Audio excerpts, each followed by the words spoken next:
Hi everyone, welcome to Nimbus IAS. आज हम environment and ecology के अराउंड करंट अफेयर डिस्कस करेंगे। आज का जो हमारा टॉपिक है that is environment impact assessment. आज का टॉपिक जो है ना सिर्फ pre as well as mains के पॉइंट ऑफ व्यू से बहुत ज्यादा इंपॉर्टेंट है। मेंस बेस के अराउंड जो है कईयों बार लास्ट ईयर और उससे पहले सालों में भी कईयों बार क्वेश्चन पूछे जा चुके हैं और इन द कमिंग टाइम इसके अराउंड क्वेश्चन पूछे जा सकते हैं। अभी अगर आज हम देखें तो ये न्यूज में क्यों है और इसकी शुरुआत कैसे हुई एनवायरमेंट इंपैक्ट असेसमेंट की, इसके अराउंड आज हमारी स्टडी रहेगी। अगर स्टार्टिंग की बात करें तो एनवायरमेंट इंपैक्ट असेसमेंट जो है 1976-77 के अराउंड प्लानिंग कमीशन ने इसके अराउंड गाइडलाइन दी थी कि इस तरीके की कोई असेसमेंट होनी चाहिए जो कि किसी भी डेवलपमेंट प्रोजेक्ट के अराउंड जो कि उसके नेगेटिव इंपैक्ट हमारे एनवायरमेंट पे उसको किस तरीके से मिटिगेट किया जा सकता है उन नेगेटिव इंपैक्ट को, और किस तरीके से एक प्रॉपर सस्टेनेबल मैनर में डेवलपमेंट को प्रमोट किया जा सकता है, उसके अराउंड हुई थी। अगर स्टार्टिंग की बात करें उसके बाद तो 1986 में एनवायरमेंट प्रोटेक्शन एक्ट आया था और उसी एक्ट के लाइन पे जो है एनवायरमेंट इंपैक्ट असेसमेंट की रिपोर्ट को तैयार किया जाता है। अब इसमें क्या क्या पैरामीटर्स है इस रिपोर्ट्स के उसको हम स्टडी करेंगे। एनवायरमेंट इंपैक्ट असेसमेंट की अगर ओवरऑल बात करें तो ये जो है government as a good governance के टूल के रूप में यूज करती है ताकि उसकी अकाउंटेबिलिटी, उसकी ट्रांसपेरेंसी और उसकी किस तरीके से लोगों की पार्टिसिपेटरी अप्रोच को और किस तरीके से इफेक्टिव मैनर में डेवलपमेंट को प्रमोट किया जा सके, उसके अराउंड ये जो है रिपोर्ट बनाई जाती है।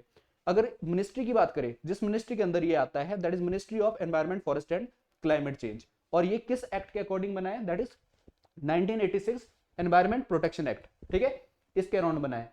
अगर यहाँ पे प्रोसीजर की बात की कि प्रोसीजर कैसा होता है एनवायरमेंट इंपैक्ट असेसमेंट का, सबसे पहले जो है स्क्रीनिंग होती है।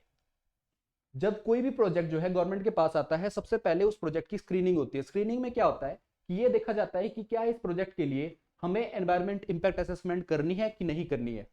Environment impact assessment in the sense कि क्या वो प्रोजेक्ट जो है किस तरीके से उसके पॉजिटिव और नेगेटिव इंपैक्ट हो सकते हैं अगर वो प्रोजेक्ट उस साइट पे बिल्ड किया जाए। अब यहाँ पे अगर तो उस प्रोजेक्ट की यहाँ पे एनवायरमेंट इंपैक्ट असेसमेंट जो है करनी है स्क्रीनिंग के बाद, तो उसकी स्कोपिंग होती है। स्कोपिंग मींस एक सेट ऑफ स्टैंडर्ड्स होते हैं, एक रूल होते हैं गवर्नमेंट के कि भाई यहाँ पे किस प्रकार से जो है एक बिल्डिंग कंस्ट्रक्ट होनी है, एक प्रकार से इंडस्ट्री लगनी है, तो उसके लिए कुछ रूल होते हैं, कुछ नॉर्म्स होते हैं जो कि फॉलो करने होते हैं। अब उन नॉर्म्स को, उन स्टैंडर्ड को क्या वो प्रोजेक्ट, जो भी प्रोजेक्ट वहां पे बन रहा है, क्या ये प्रोजेक्ट जो है ओबलाइज कर रहा है, फॉलो कर रहा है, इसके लिए स्कोपिंग की जाती है। ठीक है, स्कोपिंग के बाद जो है third step that is mitigate.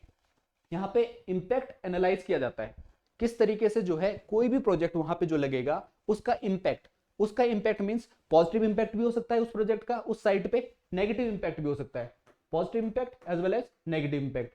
मान लो उस प्रोजेक्ट का पॉजिटिव इंपैक्ट है तब तो वेल एंड गुड है, लेकिन अगर उस प्रोजेक्ट का वहां पे उस साइट में लगने से, उस हैबिटेट में लगने से नेगेटिव इंपैक्ट ज्यादा है, तो उस नेगेटिव इंपैक्ट को डील करने के लिए यहाँ पे क्या होता है, मिटिगेशन प्लान को तैयार किया जाता है, जैसे डिजास्टर मैनेजमेंट में होता है। ठीक है, अगर उस प्रोजेक्ट का वहां लगने से यहाँ पे नेगेटिव इंपैक्ट ज्यादा है हमारे एनवायरमेंट में, तो यहाँ पे मिटिगेशन प्लान को तैयार किया जा सकता है, किस तरीके से एनवायरमेंट इंपैक्ट को, जो कि नेगेटिव इंपैक्ट है, उसको रिड्यूस किया जा सके, दैट इज मिटिगेशन प्लान। और इसके साथ साथ एक अल्टरनेट साइट भी देखी जाती है, इन केस वो प्रोजेक्ट जो है उतना फ्रूटफुल नहीं है उस हैबिटेट में और उसको कहीं और भी फ्रूटफुल बनाया जा सकता है, तो यहाँ पे एक अल्टरनेट ऑप्शन भी देखा जाता है कि कहीं और भी ये प्रोजेक्ट लग सके। ठीक है, मान लो यहाँ पे मिटिगेशन प्लान हो चुका है, उसके बाद क्या होता है, यहाँ पे एक रिपोर्ट तैयार की जाती है, एनवायरमेंट इंपैक्ट असेसमेंट की रिपोर्ट। ठीक है, ओवरऑल एक रिपोर्ट तैयार की जाती है वहां के ग्राउंड डाटा को लेते हुए, और ये रिपोर्ट जो है एक रिव्यू बॉडी को दी जाती है, मींस इस रिपोर्ट का रिव्यू किया जाता है किसके थ्रू, पब्लिक हियरिंग के थ्रू।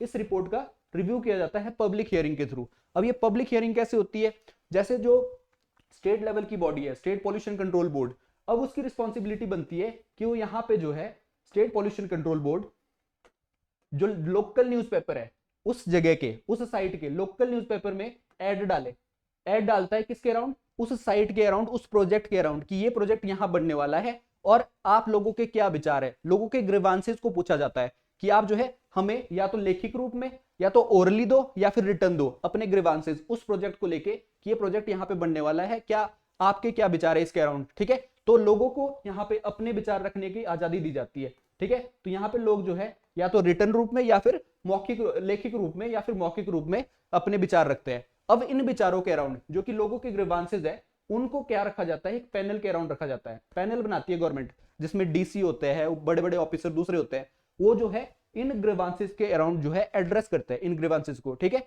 अब इन ग्रीवांसेस को एड्रेस करते हैं और फिर उसके बाद जो है यहाँ पे डिसीजन मेकिंग होती है। जब यहाँ पे उन ग्रीवांसेस को सॉल्व किया जाता है, जो लोगों के लोकल कम्युनिटी है उनके ग्रीवांसेस को सॉल्व किया जाता है, उसके बाद डिसीजन मेकिंग होती है कि क्या इस प्रोजेक्ट को अप्रूव करना है कि नहीं करना है। अगर तो अप्रूव नहीं करना है तो क्या होगा, वो रीडिसीजन होगा उसमें, इस तरीके से रीसबमिट होगा प्रोजेक्ट जो है, एक तरीके से उसको अप्रूव नहीं किया जाएगा। लेकिन अगर यहाँ पे प्रोजेक्ट को अप्रूव कर दिया, जो कि लोगों के ग्रीवांसेस उनको सॉल्व कर दिया, मिटिगेशन प्रॉपर होगी, तो यहाँ पे अप्रूव हो जाएगा प्रोजेक्ट। अप्रूव हो जाएगा तो क्या होगा कि यहाँ पे प्रोजेक्ट बिल्डिंग स्टार्ट हो जाएगी। प्रोजेक्ट बिल्डिंग स्टार्ट हुई तो उसके बाद क्या होता है, इसमें एनवायरमेंट इंपैक्ट असेसमेंट में मॉनिटरिंग होती है प्रोजेक्ट की। प्रोजेक्ट को मॉनिटर किया जाता है कि यहाँ पे किस तरीके से जो प्रोजेक्ट के दौरान या फिर उसके बाद किस तरीके से प्रोजेक्ट फंक्शन कर रहा है, कि क्या वहां पे एनवायरमेंट इंपैक्ट असेसमेंट की रिपोर्ट के अकॉर्डिंग जो हमने प्रिडिक्ट किया था कि वही चीज देखने को मिल रही है कि नहीं मिल रही है। इन केस उसके नेगेटिव इंपैक्ट ज्यादा देखने को मिल रहे हैं तो फिर दोबारा मिटिगेशन प्लान लाया जाता है, किस तरीके से जो है उन नेगेटिव इंपैक्ट को एलिमिनेट किया जा सकता है, ठीक है। तो इसके अराउंड ये रिपोर्ट बनती है एनवायरमेंट इंपैक्ट असेसमेंट, और ये गवर्नमेंट का जो एक्ट है दैट इज 1986 उसके थ्रू बनी है, ठीक है। अभी ये न्यूज में क्यों है, ये न्यूज में है कि एक 2006 में अमेंडमेंट आई थी एनवायरमेंट इंपैक्ट असेसमेंट में, 2006 में अमेंडमेंट आई थी। ये अमेंडमेंट ने क्या किया था, कैटेगराइज किया था, कैटेगरी ए, कैटेगरी बी, कुछ सब्जेक्ट जिसके अराउंड अगर डेवलपमेंट हो रही है उनको परमिशन लेनी पड़ती है, एनवायरमेंट इंपैक्ट असेसमेंट रिपोर्ट लेनी पड़ती है। अब यहाँ पे कैटेगरी ए में जो सब्जेक्ट रखे गए जिनके अराउंड जो है एनवायरमेंट इंपैक्ट असेसमेंट की रिपोर्ट लेनी होती है, that is centre government control subject, ठीक है। वो प्रोजेक्ट जो है सेंट्रल गवर्नमेंट के कंट्रोल में है। अब यहाँ पे जो कैटेगरी बी में सब्जेक्ट रखे गए ये स्टेट गवर्नमेंट के कंट्रोल सब्जेक्ट है, ठीक है, जिनके अराउंड अगर एनवायरमेंट इंपैक्ट असेसमेंट की बात करें तो यहाँ पे कैटेगरी बी को फर्दर सब डिवाइड किया गया दो इसमें, B1 एंड B2। B1 की अगर बात करें, B1 की, तो यहाँ पे मैंडेटरी है एनवायरमेंट इंपैक्ट असेसमेंट लेना। ये जो है ऐसा ही है जैसे हमारी यूनियन लिस्ट होती है, कंकरेंट लिस्ट होती है और स्टेट लिस्ट होती है। जो यूनियन लिस्ट की अगर बात करें इसके अराउंड सेंटर लॉ बनाता है, ठीक है। तो कैटेगरी ए में जो सब्जेक्ट है उसके अराउंड जो है कौन एनवायरमेंट इंपैक्ट असेसमेंट की बात कर रहा है, दैट इज सेंटर के कंट्रोल में है। अगर कैटेगरी बी की बात करें दैट इज स्टेट कंट्रोल। अब स्टेट कंट्रोल भी फर्दर डिवाइडेड है, B1 B2। B1 में जो सब्जेक्ट होंगे वो जो है मैंडेटरी है उनके लिए, क्या, एनवायरमेंट इंपैक्ट असेसमेंट, ये रिपोर्ट लेना, ठीक है, तभी डेवलपमेंट हो सकती है, तभी वहां पे वो प्रोजेक्ट बन सकता है। अगर B2 में अगर बात करें सब्जेक्ट की अंडर दिस कैटेगरी, उसमें जो है नॉन मैंडेटरी है, एनवायरमेंट इंपैक्ट असेसमेंट जो है नॉन मैंडेटरी है, जो सब्जेक्ट B2 में होगा, ठीक है। इस प्रकार से डिवाइड किया गया अंडर दिस एक्ट। अब यहां पे करंट में न्यूज में क्यों है, न्यूज में इसलिए है क्योंकि इसके लिए एक ड्राफ्ट प्रिपेयर किया गया है, ड्राफ्ट 2020। एनवायरमेंट इंपैक्ट असेसमेंट को रिफॉर्म किया जा रहा है, ठीक है, और इसके अराउंड ड्राफ्ट बनाया गया है, ड्राफ्ट 2020, और ये ड्राफ्ट जो है पार्लियामेंट में रखा जाएगा और इसी के अराउंड जो है डिस्कशन चल रही है अभी करंट टाइम में। अब इस ड्राफ्ट ने क्या चेंजेस लाए हैं, सबसे पहला चेंजेस इस ड्राफ्ट ने लाया है कि पब्लिक हियरिंग, जैसा मैंने कहा कि सबसे पहले क्या होती है, स्क्रीनिंग होती है, उसके बाद क्या होती है, स्कोपिंग होती है, स्कोपिंग के बाद क्या होती है, एक तरीके से इंपैक्ट को एसेस किया जाता है, डाटा कलेक्ट किया जाता है डाउन पे, ठीक है, वहां का बेस लेवल का डाटा कलेक्ट किया जाता है और उसको क्या किया जाता है, एसेस किया जाता है, ठीक है। उसके बाद वहां पे एक मिटिगेशन प्लान बनाया जाता है। मिटिगेशन प्लान जो है ये देखा जाता है कि क्या ये यहाँ पे जो इंपैक्ट, नेगेटिव इंपैक्ट उस प्रोजेक्ट के, क्या उनको एलिमिनेट किया जा सकता है कि नहीं। अगर नहीं किया जा सकता तो एक अल्टरनेट साइड डिसाइड होती है, लेकिन अगर वहां पे मिटिगेशन प्लान सक्सेसफुल है उसके बाद जो है एक रिपोर्ट तैयार की जाती है एनवायरमेंट इंपैक्ट असेसमेंट की, और उसको पब्लिक हियरिंग में डाला जाता है, ठीक है। पब्लिक हियरिंग में डाला जाता है, पब्लिक अपने ग्रीवांसेस देती है और उन ग्रीवांसेस को एड्रेस करती है गवर्नमेंट। उसको एड्रेस करने के बाद डिसीजन मेकिंग होती है कि प्रोजेक्ट को अप्रूव करना है कि नहीं करना है। अगर प्रोजेक्ट को अप्रूव कर दिया तो उसके बाद जो है प्रॉपर मॉनिटरिंग होती है प्रोजेक्ट की। इस प्रकार से होता है काम। तो यहाँ पे इसने बोला कि जो ये पब्लिक हियरिंग का पीरियड है, इस पीरियड को जो है 30 डे से घटा के अब 20 डे होगा। पब्लिक हियरिंग के पीरियड को घटा दिया गया, ठीक है, इस ड्राफ्ट के अकॉर्डिंग। दूसरी बात जो यहाँ पे हुई, यहाँ पे कुछ ऐसे प्रोजेक्ट को जो कि सेंट्रल कंट्रोल थे सब्जेक्ट, ऐसे सब्जेक्ट जो कि स्टेट कंट्रोल थे, उनको किस में रखा गया, कैटेगरी बी में लाया गया, कैटेगरी बी में ऐड किया गया। कैटेगरी B2 की बात कर रहा हूं मैं। कैटेगरी B2 की अगर बात करें जिसमें नॉन मैंडेटरी है, क्या, एनवायरमेंट इंपैक्ट असेसमेंट की रिपोर्ट, ठीक है, उसमें डाला गया। ऐसे सब्जेक्ट में अगर बात करें स्मॉल हाइड्रो पावर प्रोजेक्ट की जो कि 25 मेगावाट से नीचे है, ठीक है। इसी तरीके से ऑफशोर अगर ड्रिलिंग की बात करें, इस प्रकार के प्रोजेक्ट जो है बहुत सारे प्रोजेक्ट जो है इसमें रखे गए, किसमें, B2 में, अंडर दिस जो ड्राफ्ट लाया जा रहा है, ठीक है। और इसी के अराउंड जो है अभी करंट लेवल पे डिस्कशन चल रही है कि किस तरीके से इसमें चेंजेस ला रही है गवर्नमेंट। का जो मेन मोटिव है इसके बिहाइंड वो ये है कि किस तरीके से हमारे जो डेवलपमेंट है उसकी रेट को स्पीड अप किया जाए। एट द सेम टाइम यहाँ पे एनवायरमेंट इंपैक्ट असेसमेंट की जो प्रोसेस है उसको जो है किस तरीके से एक शार्पन अप किया जाए, एक तरीके से इनहेंस किया जाए, ठीक है। तो ये मोटिव है गवर्नमेंट का अभी इसके अराउंड।